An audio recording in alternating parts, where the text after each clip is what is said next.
Hola a todos, mi nombre es Julieta Sarniski y junto con mi compañero Gonzalo Telles somos docentes de la segunda cátedra de anatomía de la Facultad de Medicina.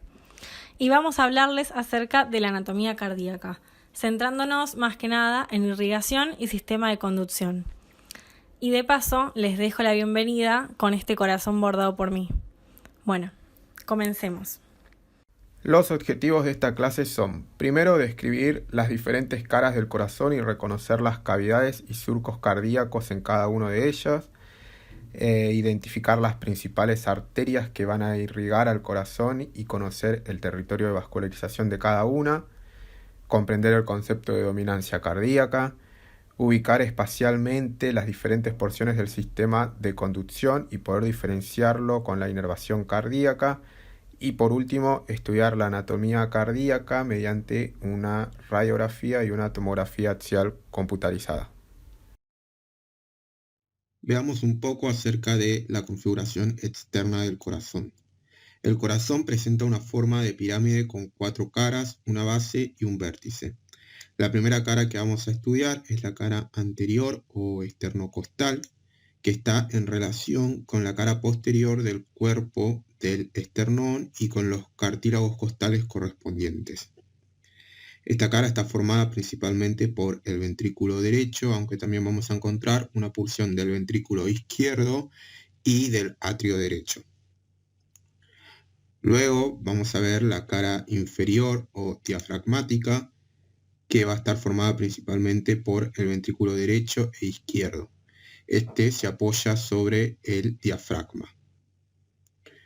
Las dos caras laterales o pulmonares, tanto derecha como izquierda, van a estar en relación con las caras mediastínicas de los pulmones correspondientes.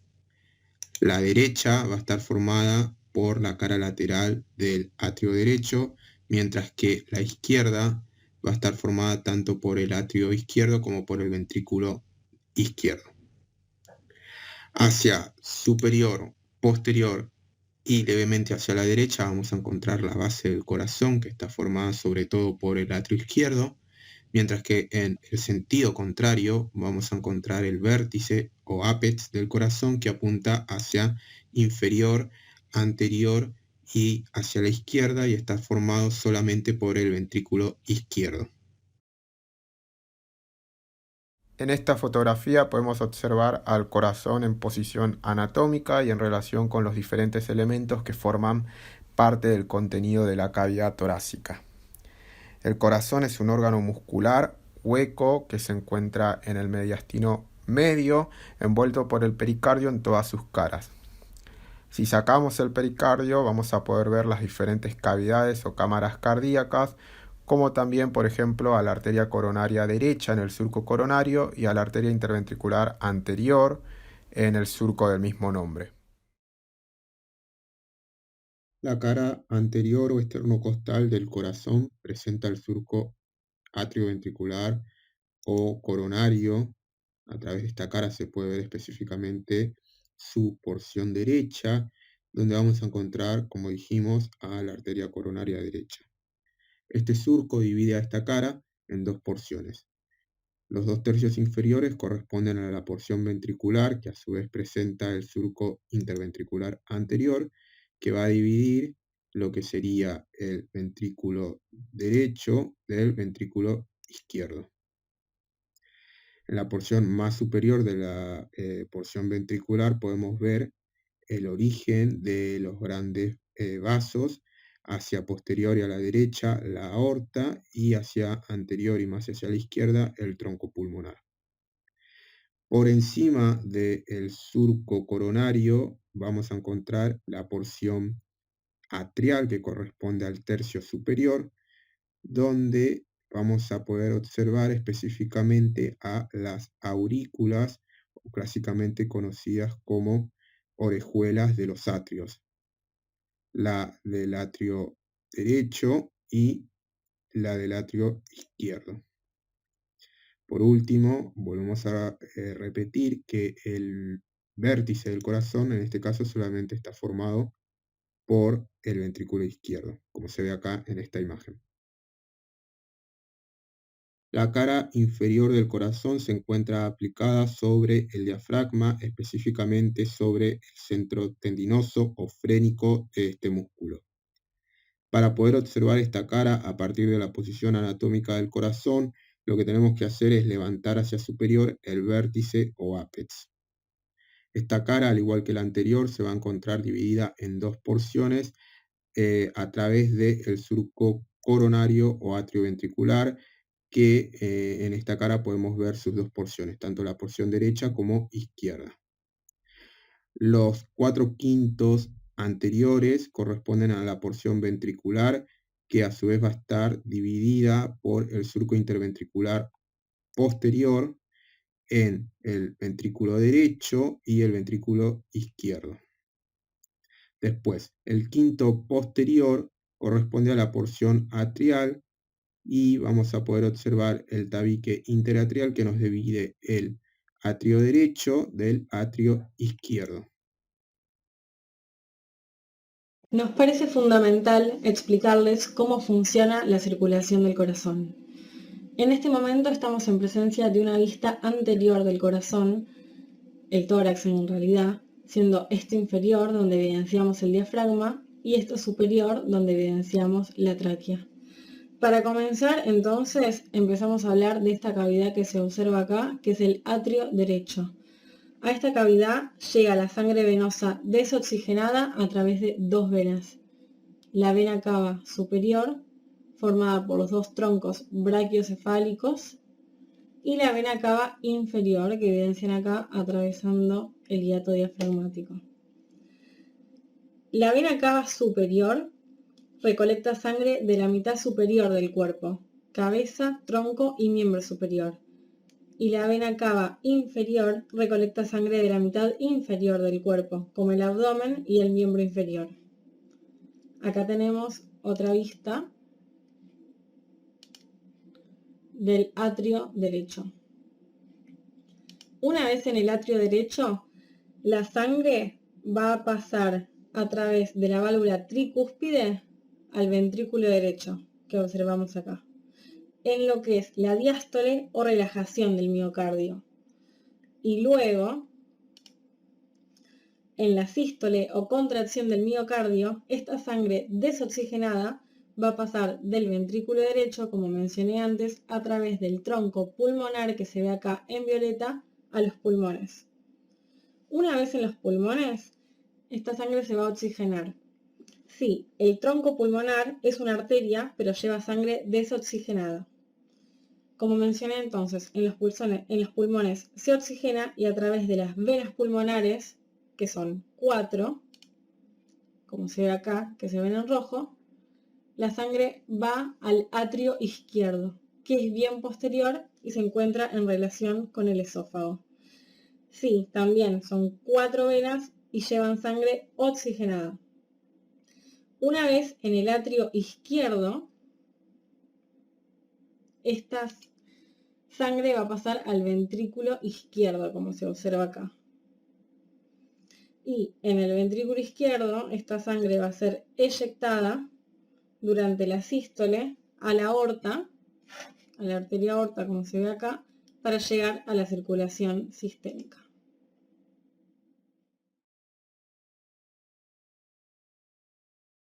En esta diapositiva lo que queremos mostrarles son estos cortes coronales hechos de forma oblicua de corazón del museo de nuestra cátedra. Para comenzar, en la foto número 1, para explicar los términos de situación, se ve hacia superior, en celeste, la cavidad del atrio derecho, hacia inferior, en azul, la cavidad del ventrículo derecho, y a su lado, de color rojo, la cavidad del ventrículo izquierdo.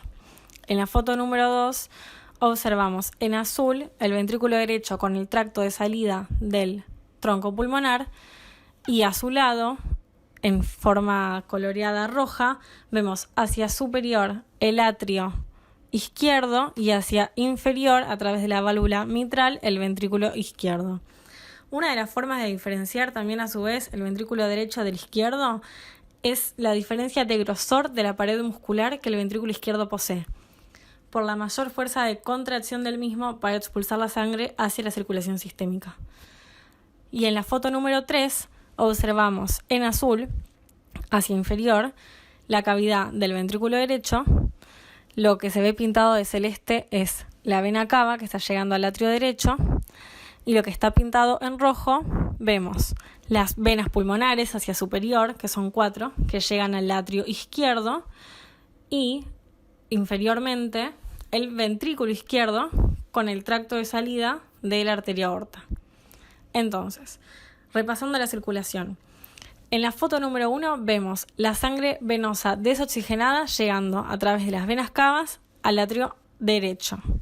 A su vez también vemos la llegada del seno coronario, que es el principal afluente que trae sangre venosa del corazón, que llega al atrio derecho. A través de la válvula tricúspide llega a la cavidad del ventrículo derecho, que se ve en azul.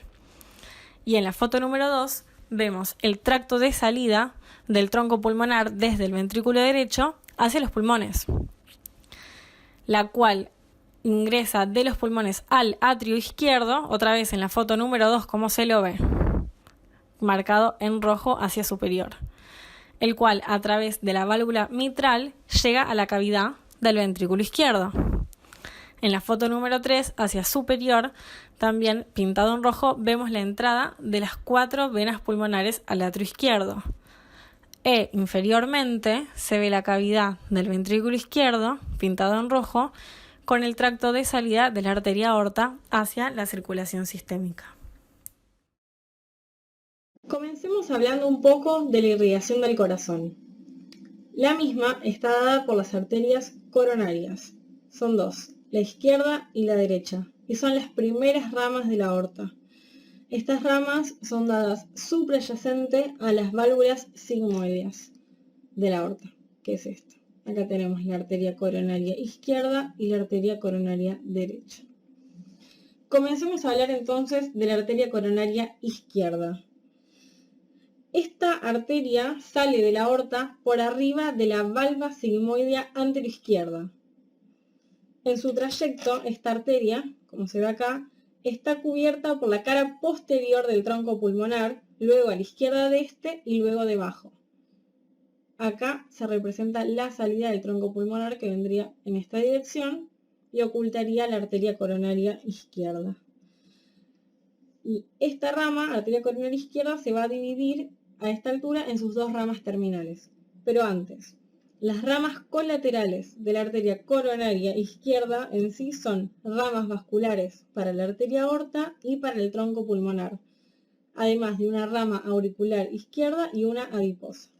Bien, ahora sí, tenemos la primera rama terminal de la coronaria izquierda, que es esta, la arteria interventricular anterior, que desciende por el surco interventricular anterior, que acá vemos, que es el que divide el ventrículo derecho del ventrículo izquierdo. Llega al borde anteroinferior del corazón, como vemos acá, al cual contornea un poco por detrás y a la derecha del ápex, ubicándose en el surco interventricular inferior, donde termina. A su vez, en este surco la encontramos en íntima relación con la vena cardíaca magna. Bien, las ramas colaterales de esta arteria interventricular anterior son ramas marginales para el ventrículo izquierdo, ramas para el ventrículo derecho como esta, que es la rama del cono arterioso, por ejemplo, y ramas laterales. También tenemos ramas interventriculares septales que van a penetrar el tabique interventricular por el cual desciende para dar irrigación a los 2/3 anteriores del tabique. Bien, sigamos entonces por la otra rama terminal, a ver si giramos esto, que es la arteria circunfleja. Acá se la observa, es esta. Esta arteria circunfleja se desprende del tronco de origen por debajo de la orejuela izquierda y contornea la porción izquierda del surco coronario o atrioventricular, como se ve acá. Esta arteria también es satélite a la vena cardíaca magna y termina en la cara inferior del ventrículo izquierdo, como se ve acá, sin llegar al surco interventricular posterior, excepto que participe o de la rama interventricular posterior, como vamos a hablar más adelante. Las ramas colaterales de esta arteria circunfleja van a ser destinadas al corazón izquierdo. Tenemos tanto ramas auriculares como ramas ventriculares marginales, por ejemplo, como es esta.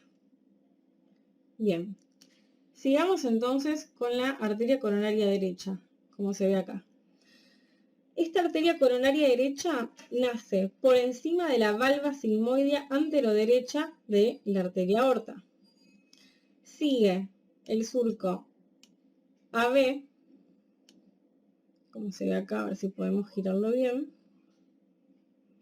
y luego se une al surco interventricular posterior para dar la arteria interventricular posterior, que es su rama terminal. Ahí se lo ve mejor. Llega hasta la proximidad de la punta, entonces llamándose interventricular posterior, que a su vez también la encontramos en el tabique interventricular posterior, dividiendo ventrículo derecho de ventrículo izquierdo. Esta arteria da ramas colaterales, vasculares, ya sea para la arteria aorta y el tronco pulmonar, como a su vez ramas, como vemos acá, para las aurículas y ramas marginales para el ventrículo.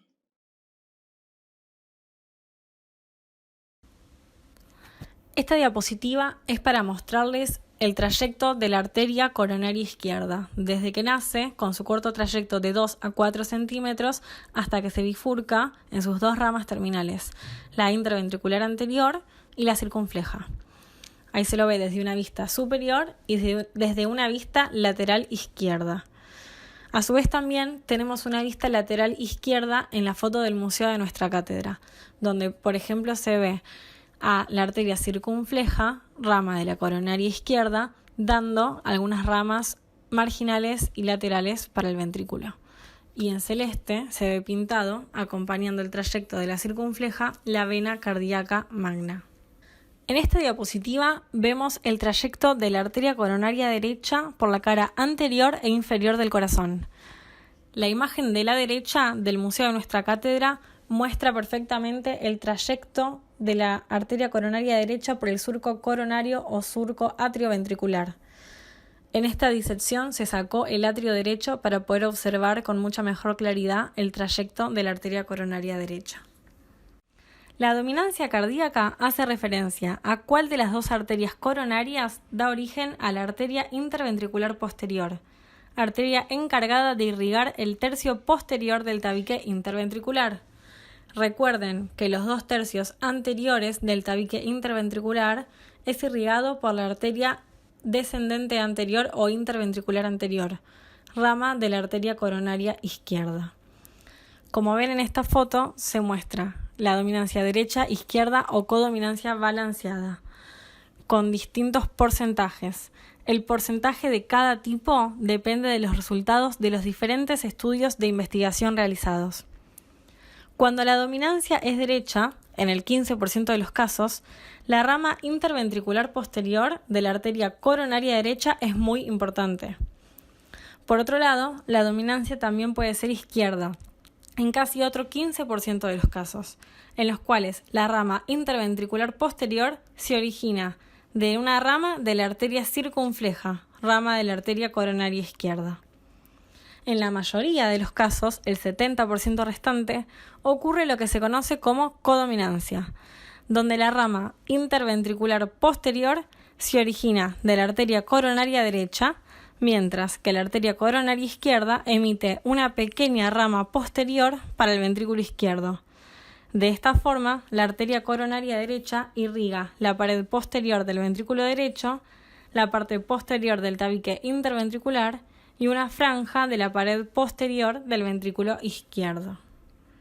El sistema de conducción, o cardionector, es un sistema formado por un conjunto de células miocárdicas especializadas de despolarización automática que está ubicado en el subendocardio. Con esto queremos dejar en claro que no son nervios ni ganglios, por lo tanto es erróneo referirse a este sistema como inervación intrínseca. Este es responsable del automatismo cardíaco, lo que le permite al corazón seguir latiendo aislado de toda conexión nerviosa extrínseca. Sistema de conducción o cardionector.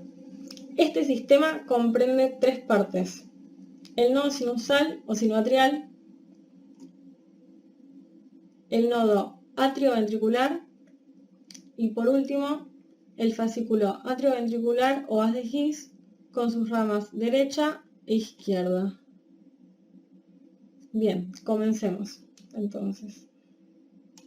Todo comienza en el nodo sinusal, como vemos acá, que está situado en la aurícula derecha, en la cresta terminalis, cerca de la desembocadura de la vena cava superior. Este nodo, en 2/3 de los casos, predominantemente está irrigado por la arteria coronaria derecha. Siguiendo con esto, se describen haces internodales, como ven acá, que conducirían el impulso del nodo sinusal al nodo atrioventricular, pero esto está en discusión y por lo tanto es de controversia. El impulso, entonces, llega al nodo atrioventricular, el cual está ubicado también en la aurícula derecha, en lo que se llama triángulo atrioventricular, antes llamado triángulo de Koch, que en las próximas diapositivas mostraremos bien cuáles son sus límites. Continuamos entonces que el impulso llega o continúa del nodo atrioventricular al fascículo atrioventricular o haz de His. Este haz, acá tenemos la aurícula derecha y el ventrículo derecho. Acuérdense que están separadas por la válvula tricúspide. Entonces, este haz de His cruza la valva septal de la válvula tricúspide, que estaría ubicado más o menos por acá, y desciende por el tabique atrioventricular, que es este, y luego por la porción membranosa del tabique interventricular, que estaría acá, dividiéndose en sus dos ramas, que son la rama derecha, como vemos acá, y la rama izquierda. Esta rama derecha corre por el subendocardio, va a penetrar la trabécula septomarginal o banda moderadora, que es un músculo cavernoso de segundo orden, para terminar en los músculos papilares del ventrículo derecho, como se ve, ramificándose luego en ramas subendocárdicas conocidas clásicamente como fibras de Purkinje. Por último, encontramos la rama izquierda. Esta rama izquierda atraviesa el tabique interventricular, como se ve acá, la porción membranosa y luego la porción muscular de la misma, en el espacio comprendido entre la valva posterior y la valva derecha de la arteria aorta, y se divide en un filete anterior y en un filete posterior, que son destinados a cada uno de los músculos papilares del ventrículo izquierdo, ramificándose otra vez en ramas subendocárdicas o fibras de Purkinje. En esta diapositiva observamos tres vistas diferentes de cortes coronales del corazón donde se observan las distintas partes del sistema de conducción.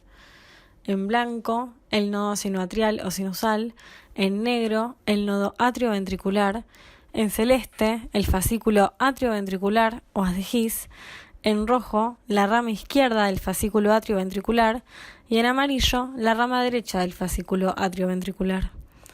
La foto inferior derecha nos muestra una foto de la configuración interna del atrio derecho, en donde podemos observar el triángulo de Koch o el triángulo atrioventricular. En esta foto, hacia superior, vemos la entrada de la vena cava superior y hacia inferior, como está señalizado con la flecha, la vena cava inferior. En la pared medial del atrio derecho vemos a la fosa oval y hacia inferior el triángulo atrioventricular, antes llamado triángulo de Koch, donde se aloja el nodo atrioventricular. Este triángulo está delimitado hacia posterior por una prolongación fibrosa de la válvula de la vena cava inferior, antes conocido como tendón de Todaro, hacia inferior por la válvula del seno coronario, antes llamada válvula de Tevesio, y hacia anterior por la valva septal de la válvula tricúspide.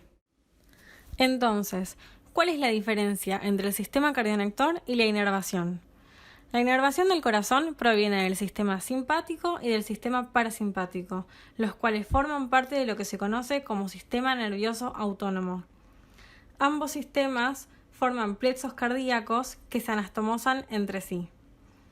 Esta inervación permite regular las propiedades cardíacas de manera rápida ante situaciones cotidianas.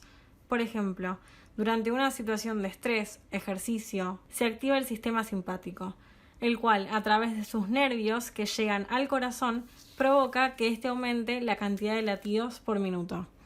Y de manera contraria, cuando el sistema parasimpático se activa, este provoca un descenso de la frecuencia cardíaca. Por ejemplo, cuando terminan de comer el asado. El sistema simpático brinda 3 nervios cardíacos, uno superior, uno medio y otro inferior, los cuales nacen cada uno respectivamente a cada lado de los ganglios simpáticos cervicales superior, medio e inferior, es decir, de la cadena simpática cervical. El ganglio inferior, también llamado cérvico-torácico o estrellado, porque suele fusionarse con el primer ganglio simpático de la cadena torácica. Y el sistema parasimpático es el que aporta el componente vagal, el cual es aportado por el nervio vago, a cada lado también. Dicho nervio da 3 ramos, superior, medio e inferior, que nacen a diferentes alturas. El nervio superior se origina cerca de la salida del cráneo, directamente del nervio vago. El medio nace del nervio laríngeo recurrente. Y por último, el inferior proviene del nervio vago debajo del origen de los nervios laringeos recurrentes. Todos estos nervios entonces se anastomosan entre sí a la altura del arco aórtico, dando lugar a la formación del plexo cardíaco, de donde nacen fascículos que se dirigen directamente a los atrios y otros que siguen las arterias coronarias y sus ramas, formando los plexos coronarios. Los territorios vasculares son las distintas regiones del corazón, las cuales son irrigadas particularmente por una arteria.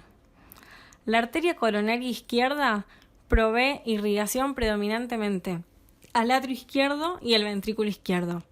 A su vez también a una porción del atrio derecho y el ventrículo derecho, a los 2/3 anteriores del tabique interventricular y al tabique interatrial. Y de parte del sistema de conducción va a brindar irrigación al tronco del fascículo atrioventricular o haz de His, a la rama derecha del mismo y a la división anterior de la rama izquierda.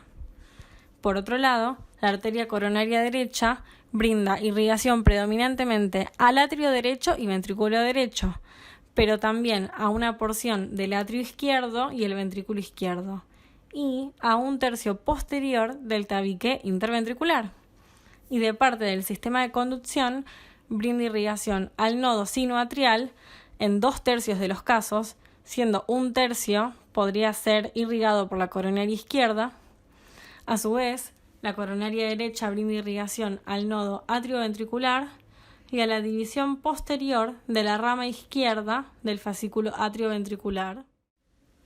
Nos parece prioridad remarcar la importancia de los territorios vasculares. ¿Y por qué es esto? Porque si alguna arteria se daña, podremos suponer qué parte del corazón podría estar afectada. O de modo inverso, si notamos alguna alteración, ya sea por ejemplo en el sistema de conducción, y conociendo qué arteria irriga cada sector de este sistema, podríamos saber qué arteria se afectó. Para ir finalizando, a manera de repaso, vamos a ver una radiografía o placa de tórax, en este caso de proyección póstero-anterior, y vamos a hacer énfasis en lo que se conoce como silueta cardíaca, que corresponde a los bordes que proyecta el corazón y los grandes vasos. En el borde derecho, de superior a inferior, lo primero que encontramos es la vena cava superior y luego el atrio derecho donde desemboca esta vena. La porción más inferior de este borde, que está señalado con la flecha verde, corresponde con el corto trayecto torácico de la vena cava inferior. Del otro lado, en el borde izquierdo, presenta de superior a inferior el arco de la aorta, que debido a la convexidad de esta estructura también se lo conoce como botón aórtico, señalado con la flecha roja. Luego por debajo, señalado con la flecha de color naranja, podemos marcar el tronco pulmonar. Sigue una pequeña porción del atrio izquierdo, específicamente la orejuela o aurícula. Y por último, el ventrículo izquierdo, que ocupa la mayor parte de este borde y termina formando el vértice del corazón, como está señalando la flecha de color violeta. Más allá de lo ya marcado con las flechas, quería hacer algunas aclaraciones y contarles sobre un par de cosas que no están marcadas. Por ejemplo, en rojo, hacia inferior, se muestran las cúpulas diafragmáticas, la derecha y la izquierda, siendo la derecha más superior o más elevada que la izquierda por la presencia del hígado. Debajo de la cúpula diafragmática izquierda se observa una imagen más o menos redondeada, radiolúcida. Recuerden que todo lo que se ve radiolúcido corresponde a aire, radiolúcido o negro. En este caso está mostrando el fundus gástrico, la cámara gástrica, que cuando el paciente se encuentra de pie posee aire. A su vez, también en la línea media se encuentra otra imagen superpuesta radiolúcida que hace alusión a la tráquea. Y por último, no quería dejar de mencionarles, a los lados de la silueta cardíaca se encuentran varias imágenes radiopacas a modo de ramas de árboles que están haciendo alusión a la bifurcación o las ramas de la arteria pulmonar. No quiero que se confundan esto con la segmentación broncopulmonar, ya que los bronquios contienen aire, de modo que se vería radiolúcido o negro y no radiopaco o blanco, como se observa acá. En esta otra imagen vemos una tomografía axial a nivel del tórax, donde vemos la cortical del hueso o hueso compacto de, por ejemplo, la vértebra de color blanco o hiperdenso. Con respecto al corazón podemos señalar las 4 cavidades cardíacas. Vemos que la cara anterior del corazón está formada principalmente por el ventrículo derecho, como lo dijimos a lo largo de todo el video, mientras que la base corresponde en gran parte al atrio izquierdo. El ventrículo izquierdo normalmente presenta paredes musculares más gruesas debido a que debe generar mayores presiones y está separado del ventrículo derecho por el tabique interventricular. El atrio y ventrículo izquierdo se comunican a través de la válvula mitral, que en esta imagen podemos observarlo levemente. Hacia posterior del corazón encontramos el mediastino posterior y algunos de los elementos que forman parte del contenido de esta región, como por ejemplo el esófago, que está inmediatamente por detrás del atrio izquierdo. Después vemos la aorta descendente, que está en relación con la cara anterior de los cuerpos vertebrales torácicos a partir de T4, levemente inclinado hacia la izquierda, mientras que la vena ácido se encuentra levemente inclinado hacia la derecha. Les dejamos una actividad que van a ser preguntas choice para que les sean de utilidad para poder repasar todo lo que vimos en esta clase y también para el examen. Aquí les dejamos la bibliografía utilizada para la realización de este video. Muchísimas gracias por su atención y por escucharnos. Les dejamos nuestras redes sociales para cualquier consulta. Segunda Cátedra de Anatomía, Anatomía 2OC y Anato 2OC FMED. Esperamos que les haya sido de utilidad y les haya gustado. Les mandamos un beso grande, Gonza y Juli.